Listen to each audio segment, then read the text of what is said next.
गरिमा अग्रवाल आप सभी का वंदन करती हूँ, अभिनंदन करती हूँ। आज हम आपको बता रहे हैं सावन मास में 1.25 लाख बत्तियां जलाने का नियम कैसे लेते हैं।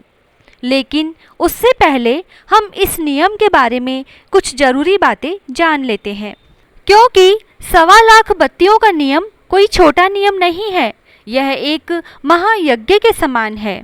इसीलिए पहली बात तो यह ध्यान रखें कि जब भी आप इन बत्तियों को बनाना शुरू करें तो यह साफ जगह पर और शुद्धता से बनाएं।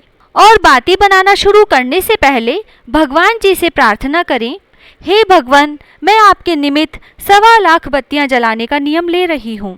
आपकी कृपा से यह सफलतापूर्वक पूरा हो। मेरी इन बत्तियों को स्वीकार करके मेरी मनोकामना को पूरी करना। दूसरी बात, बत्तियों को बनाने के बाद बत्तियों को घी में अच्छे से भिगोएं।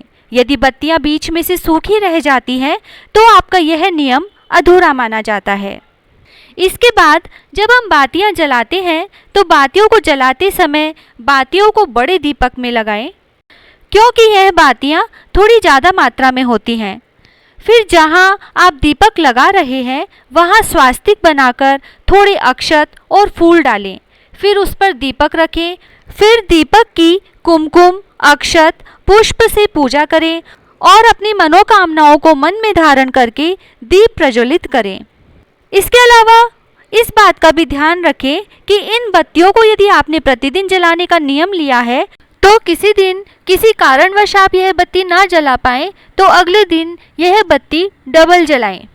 एकादशी, पूर्णिमा या फिर किसी भी व्रत त्योहार पर 5, 11, 21 की संख्या में या फिर और ज़्यादा बत्तियां जला सकते हैं।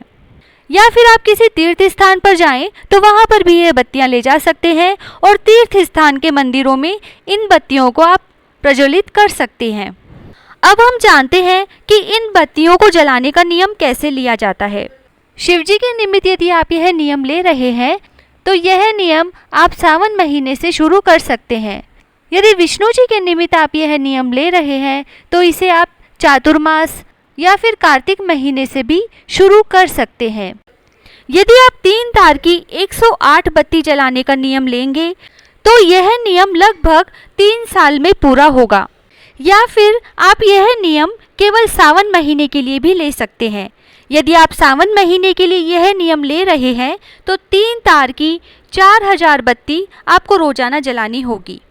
और यदि यह नियम आप चातुर्मास के लिए ले रहे हैं तो 3 तार की 1000 बत्ती आपको रोजाना जलानी होगी। इस बीच कोई भी प्रदोष व्रत, मासिक शिवरात्रि, सोमवार आदि दिनों में यह बत्तियां आप ज़्यादा संख्या में जला सकते हैं ताकि यह समय पर पूरी हो सके। इस तरह शिवजी की 1.25 लाख बत्तियों को जलाने का नियम लिया जाता है। इसी तरह 1.25 लाख बत्तियों का नियम विष्णु जी के निमित्त भी लिया जाता है। विष्णु जी के निमित्त भी इसी तरह से नियम लिया जाएगा, लेकिन उनकी 3 तार की जगह 5 तार की बत्ती बनाई जाती है। विष्णु भगवान जी के निमित्त आप यह नियम चातुर्मास के लिए भी ले सकते हैं, 1 साल के लिए भी ले सकते हैं या फिर एकादशी के लिए भी यह नियम लिया जा सकता है। इन बत्तियों को बहुत ही श्रद्धा और विश्वास के साथ जलाएं तो आपकी मनोकामना जरूर पूरी होगी। आपको हमारी यह जानकारी कैसी लगी हमें ज़रूर बताएं। और यदि आपने अभी तक हमारा चैनल सब्सक्राइब नहीं किया है तो अभी कर लें, क्योंकि हम आगे भी आपके लिए लाते रहेंगे ऐसी छोटी छोटी लेकिन उपयोगी जानकारियाँ। जय श्री राधे।